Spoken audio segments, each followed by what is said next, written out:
Kính thưa quý vị khán thính giả của đài VBS, ngày hôm nay chúng tôi rất là hân hạnh để mà mời được ông tiến sĩ cũng như là cựu dân biểu tiểu bang California, đó là ông Stephen CHOI. Ông Stephen CHOI cũng là một cựu động viện cùng với chúng tôi là Trần Thái Văn khi mà ông đã làm việc với tư cách là một dân biểu của tiểu bang California từ năm 2016 đến năm 2022, 3 nhiệm kỳ. Thưa quý vị, và trước đó dân biểu tiến sĩ Stephen CHOI cũng là một cựu thị trưởng của thành phố Irvine và một nghị viên của thành phố Irvine trên 12 năm. Và trước đó nữa thì ông cũng là một ủy viên giáo dục của khu học Irvine. Ông có bằng tiến sĩ giáo dục tại Hoa Kỳ và là một chính khách địa phương ngay tại miền Nam California, có rất nhiều kinh nghiệm về vấn đề chính quyền và sinh hoạt dòng chính. Ngày hôm nay chúng tôi rất là vui mời một người bạn người Mỹ gốc Đại Hàn, một đồng viện, và chúng tôi đã có cơ hội làm việc rất là sát với nhau. Và hiện giờ ông tiến sĩ Stephen CHOI ra tranh cử vào cái chức vụ thượng nghị sĩ của tiểu bang California cho địa hạt số 37. Thưa quý vị, Dr. CHOI, I've just introduced you as, of course, as a long-term and very experienced elected official, both at the state, city, as well as local level, as an educator as well. And you're also my friend, who we've been able to work with over the decades. So I've introduced you also as a candidate for the 37th Senate District. So can you send a few words of greetings to our viewing audience, please? Thank you, my friend and also former Assembly member Van Tran. I'm so happy to have this opportunity to speak with you and greet to the Vietnamese community of voters. Many people in your community know about me, but let me give you my greetings as well as some background. As I run for state senate, I thought I need to reintroduce myself. Ông muốn gửi lời chào, trước hết là chào đến cá nhân tôi với tư cách là một đồng viện cựu dân biểu. Dù rằng ông CHOI thì làm việc sau chúng tôi, nhưng mà chúng tôi quen nhau cũng rất là lâu, và ông cũng nói rằng là ông rất là thân và quen với cộng đồng người Mỹ gốc Việt trong những năm vừa qua, nhưng mà ông muốn đến đây để mà cùng tái giới thiệu lại với cộng đồng Việt Nam của chúng ta và những cái công việc ông đã làm. Yeah, currently I run for State Senate District 37, which includes about 1 million people. And in Orange County, I know there are many Vietnamese voters and I need their support. Và hiện giờ ông đang ra tranh cử với tư cách là một ứng cử viên của Đảng Cộng Hòa cho cái địa hạt số 37 vào cái chức vụ thượng nghị sĩ của tiểu bang California, bao gồm khoảng 1 triệu cư dân, rất là đông, và ông cần cái sự ủng hộ của cộng đồng người Mỹ gốc Việt, cộng đồng Việt Nam của chúng ta trong cái kỳ bầu cử này. As a brief introduction of my background, I came here as a first generation immigrant from South Korea. Và muốn nói một chút xíu về lịch sử của ông, là ông đến Hoa Kỳ với tư cách là một người tị nạn, một người di dân quốc gia Nam Hàn, thưa quý vị. By the recommendation of many friends in the community, I was asked to run for a school board in Irvine because of my teaching experience at the UCI and the USC. What year was that? That was 1998. Và với cái sự khuyến khích của rất nhiều các thân hữu và các bạn bè, lúc đó ông là một giáo sư tại UC Irvine, thì vào năm 1998 ông đã ra tranh cử với cái chức vụ là ủy viên của khu học chánh Irvine, thành phố Irvine, thưa quý vị. I'm glad I jumped in after serious consideration and 1998, I ran for Irvine School Board. I got elected. That was my beginning of a political career. Và ông nhìn lại thì ông rất là vui là ông đã ra tranh cử với tư cách là một ứng cử viên của khu học chánh của Irvine vào năm 1998, và ông đã đắc cử vào năm 1998, và đó là cái cuộc đầu, sự khởi đầu trong cái tiến trình dân cử của ông. Yeah. To briefly summarize, I served 1.5 term, 6 years on the Irvine School Board, and then I moved on to Irvine City Council. Và ông đã làm ủy viên của khu học chánh Irvine 6 năm, là được như là một term rưỡi, là một nhiệm kỳ rưỡi trước khi mà ông đã ra tranh cử vào chức vụ nghị viên của Hội đồng thành phố Irvine. And on the Irvine City Council, I served for 2 full terms as a council member for 8 years. And then I ran for Irvine mayor, and then I got elected for 2 full terms for 4 years. So I served a total 12 years on the Irvine City Council. Và ông đã làm việc với tư cách là nghị viên cũng như là thị trưởng của thành phố Irvine, tổng cộng là 12 năm, 2 nhiệm kỳ là 8 năm trong hội đồng thành phố với tư cách là nghị viên, rồi thêm 2 nhiệm kỳ là 4 năm, thưa quý vị, với tư cách là thị trưởng của thành phố Irvine, tổng cộng là 12 năm. In 2016, I ran for California State Assembly and got elected 3 times, 3 terms for 6 years until 2022. I served on the assembly. Và vào năm 2016 thì ông ra tranh cử với tư cách là ứng cử viên của chức vụ dân biểu tiểu bang California, và ông đã đắc cử 3 nhiệm kỳ từ năm 2016, 18 và 20, thưa quý vị, để mà đại diện tại Hạ viện California. So this is a record as an elected official without stopping continuously for 24 years. I served until 2022. Và ông rất là hãnh diện nói rằng đó là đây là một cái thành tích 24 năm mà ông là một vị dân cử từ năm 1998 đến 2022, 24 năm, thưa quý vị. So with this all levels of local government experience, including the state, I believe I am most qualified candidate to serve at the Senate. That's the reason I'm running for state Senate. Và tiến sĩ Choi nói rằng đó là với cái kinh nghiệm dân cử địa phương cũng như là đến cấp tiểu bang thì ông nghĩ rằng ông là một ứng cử viên đứng đầu, có nhiều kinh nghiệm nhất và có đủ khả năng nhất để mà ra tranh cử cũng như là đắc cử vào cái chức vụ thượng nghị sĩ của địa hạt số 37, thưa quý vị.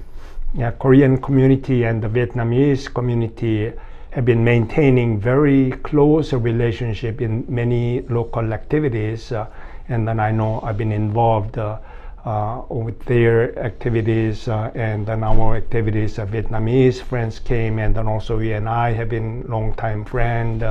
So this is a really good reason for me to appeal to the Vietnamese community to support me and help me get elected to the state Senate. Ông Choi có chia sẻ cùng với chúng ta đó là cộng đồng Đại Hàn và cộng đồng Việt Nam chúng ta sinh hoạt rất là sát với nhau, và ông đã có nhiều cái cơ hội trong những năm mà ông làm dân cử để mà liên hệ cũng như là sinh hoạt với cộng đồng Việt Nam của chúng ta. Và với cá nhân tôi, and I wanted to share my experience to my fellow Vietnamese Americans and viewers about my experience with you, working with you as well as a friend. I think that's important to vouch for your support as well. Thì chúng tôi xin phép chia sẻ về tư cách cá nhân của chúng tôi mà đã quen tiến sĩ Stephen Choi, cựu dân biểu Stephen Choi trong nhiều năm. Nếu mà không muốn nói là thập niên vừa qua, ông thật sự là một người rất tốt, một người mà có cái chữ tín, chữ trung thành và có cái kiến thức thưa quý vị, mà chúng tôi đã làm việc trong nhiều năm vừa qua tại thành phố Irvine cũng như là vùng miền Nam của quận Cam, thì chúng tôi nghĩ rằng ông rất là xứng đáng để mà làm một thượng nghị sĩ của tiểu bang California, và ông đủ những cái khả năng và những cái yếu tố cần thiết để mà làm trở lại với tư cách là một nhà lập pháp, trở lại tiểu bang cũng như là thủ phủ Sacramento, thưa quý vị. I gave you a huge endorsement, by the way, a good plug there, with our viewers as well. Now, Dr. Choi, can you share with our viewing audience a little bit more, based on your experience and of course your experience in Sacramento, a little bit about the district, which cities that's included, and what are some of the issues that you are focusing on if you're elected? Yeah, that's a very good friend. As you know, yourself is a candidate for Orange County Supervisor. We work hard to get elected, and my home city where I started in the city of Irvine, but this Senate District 37 includes about 16 or 17 different cities. 17, wow. Yeah, from north to south, briefly, portions or full area, Fullerton, Yorba Linda, Placentia, Anaheim Hills, Orange, Villa Park, Tustin, Irvine, Costa Mesa, Lake Forest, unincorporated northern Tustin area, Aliso Viejo, Laguna Woods, way down to Aliso Viejo. Wow, ok. Chúng tôi có hỏi là cái địa hạt này bao gồm bao nhiêu thành phố, và ông đã liệt kê khoảng 16, ông nói là 16-17 thành phố, thưa quý vị, rất là lớn, 1 triệu cư dân từ miền Bắc của quận Cam. So you're talking about Yorba Linda, Brea, Orange, Anaheim Hills, down to also Placentia, thành phố Placentia, Yorba Linda, Anaheim Hills, cũng như là thành phố Orange, rồi qua thành phố Irvine, Lake Forest. Lake Forest, any Buena Park or no Buena Park. Okay. Lake Forest, Mission Viejo. Not Mission Viejo. Không có Mission Viejo, có Laguna Woods. Laguna Woods. And portions of Aliso Viejo. Aliso Viejo. Laguna Niguel. Laguna Niguel. How about Laguna Hills? That's one. Not Laguna Hills. Okay. So khoảng 16-17 thành phố. Nếu mà quý vị nào ở trong các thành phố này, và khi mà quý vị nhận được cái phiếu, lá phiếu đó, thưa quý vị, thì quý vị biết là đang ở trong cái địa hạt mà nếu có tên ông là trong cái địa hạt số 37. I told our viewing audience that if you receive your ballots and if you see as a voter, Dr. Choi's name in the ballot, then you live in the 37th Senate District. Yeah, as you know, mail ballots will start arriving from February 5th, which is next week, and it is very important for people to know early. I think this is a very right time for people to know our candidacy. You as a supervisor, me as a Senate candidate. When you vote, there are several pages. So to look for right district, and when you receive, there are so many names. There are 11 candidates in my district. Oh. So you gotta look for the name. That's hard, and then properly mark. But to my understanding, over 62% of voters vote by mail. So that's why this is a critical time for us to ask our Vietnamese friends to anticipate that mail ballots. Right.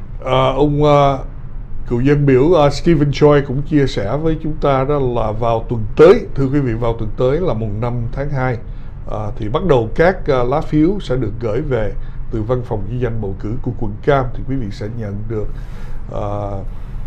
những cái lá phiếu đó. Và nói riêng về cái địa hạt thượng nghị sĩ số 37 đó, thưa quý vị, thì có đến 11 ứng cử viên khác nhau ra tranh cử. Bởi vậy nên ông xin cộng đồng Việt Nam tìm tên của ông là Stephen Choi. Choi là CHOI. Trong cái chức vụ đó với cái địa hạt 37 nghị viện, thưa quý vị, thượng nghị viện. Và ông nói rằng đó là gần 2/3 cái con số các cử tri ra tranh cử xin lỗi là ra bỏ phiếu, đó là bỏ phiếu bằng thư. Bởi vậy nên ông cũng dùng cái cơ hội này để mà báo động cùng quý vị đó là tuần tới thì quý vị sẽ nhận được những cái lá thư bầu cử, và xin quý vị bầu cho ông Choi. Many people do ask what party we belong to when we campaign on the street.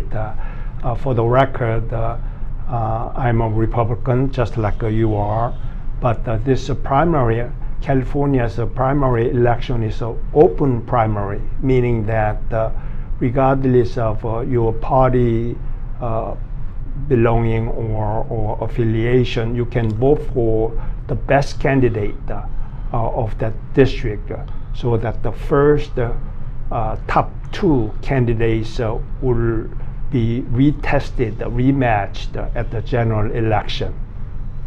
Ông Choi có chia sẻ cùng với chúng ta đó là trong cái cuộc bầu cử sơ bộ này đó, luật của tiểu bang California dù rằng đó là ông là một ứng cử viên của đảng Cộng Hòa, cũng giống như cá nhân tôi, vì các cử tri cũng có hỏi, nhưng mà với cái luật của tiểu bang California, thưa quý vị, trong cái cuộc bầu cử sơ bộ đó, Dân Chủ hay là không có đảng nào cũng vẫn có thể bỏ phiếu cho một ứng cử viên đảng Cộng Hòa, nên nó không có phân biệt, thưa quý vị, là mình là đảng nào thì mới được bỏ phiếu cho đảng đó.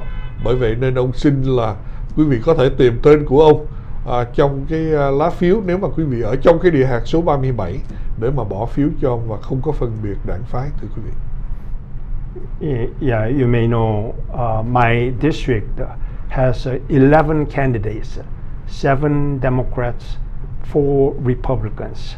So it is a very competitive race. So your vote, individuals, everyone's vote will really count in this election because the votes will spread. Ông nói rằng là trong cái cuộc tranh cử này, thưa quý vị, thì rất là gắt gao, là tại vì có tới 11 ứng cử viên, 7 ứng cử viên của đảng Dân Chủ và 4 ứng cử viên của đảng Cộng Hòa, và tất cả những cái lá phiếu, mà nhất là lá phiếu của quý vị sẽ được đếm và sẽ được tính một cách rất là rõ và nặng, thưa quý vị. Bởi vậy nên ông một lần nữa kêu gọi cái sự ủng hộ đó từ quý vị. I think the voters, assembly member Trent, don't you think voters need to know the situation at the Assembly and the Senate of California right now? One-sided super majority by Democrats. That is a big problem.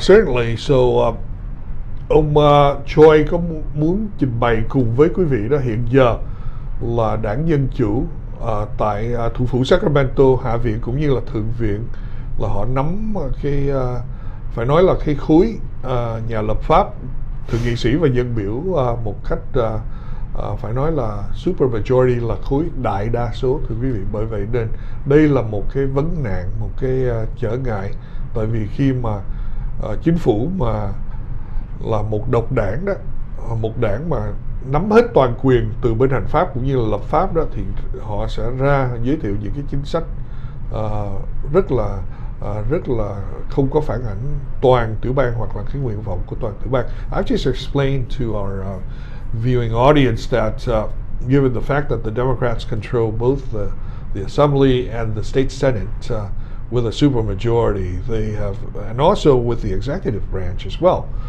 they have basically introduced and passed legislation and policies that really hurt the entire state, because there's no accounting for the opposing party or what the other side is thinking or what their wishes are as well.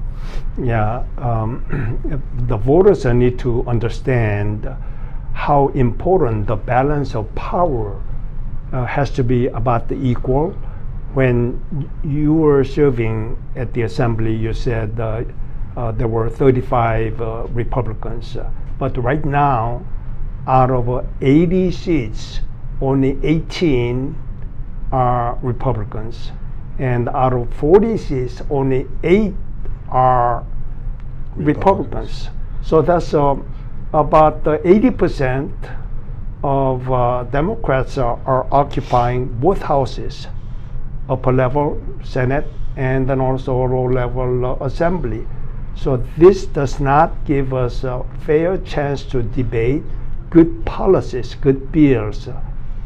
Ông muốn chia sẻ một lần nữa cùng với quý vị khán thính giả đó, hiện giờ đó như là trong thời mà chúng tôi làm dân biểu đó thì tối thiểu là 32 trên 80 dân biểu là của Đảng Cộng Hòa, cũng như là bên Thượng viện là 15 trên 40 là thượng nghị sĩ là bên Cộng Hòa. Và ngày hôm nay đó thì cái con số đó chênh lệch khá nặng về phía của Đảng Dân Chủ, chỉ có 18 dân biểu là của Đảng Cộng Hòa thay vì 32 thời của cá nhân tôi, cũng như hiện giờ bên thượng viện đó chỉ còn có 8 thượng nghị sĩ là của Đảng Cộng Hòa trong 40 các vị thượng nghị sĩ trên thượng viện. Bởi vậy nên những cái chính sách cũng như những cái đạo luật, dự luật mà được thông qua hoặc là được bàn thảo đó thì phía Cộng Hòa không được chấp nhận, hoặc là phía Dân Chủ, đại đa số các nhà lập pháp đại Dân Chủ họ không cần đếm xỉa đến các dân biểu cũng như là thượng nghị sĩ của Đảng Cộng Hòa. Assemblyman Choi, we are at the end of the program, but please tell us, how can the viewers reach you if they have more questions, or if they need to vote for you and have other questions related to your campaign? Can you please give a... And thank you. I wish we had more time, about an hour, so we can explain more policies, my priorities, things like that. But since we have a limited time, anyone who may have any questions or make a donation to my campaign would be a good place to go to my online website, Stephen Choi, STEVEN CHOI, stephenchoi.org is my website, and my phone number is 949-331-2294 for any questions or supports that you want to provide. I'll be happy to answer individually, and then I really appreciate your chance to explain and introduce me to the voters of my friends in Vietnamese community. Well, it's my pleasure and honor. Một lần nữa chúng tôi xin phép, nếu quý vị nào muốn liên lạc hoặc là tìm hiểu thêm về cái campaign là cuộc tranh cử của tiến sĩ cựu dân biểu Stephen Choi, quý vị có thể liên lạc qua mạng là stephenchoi.org,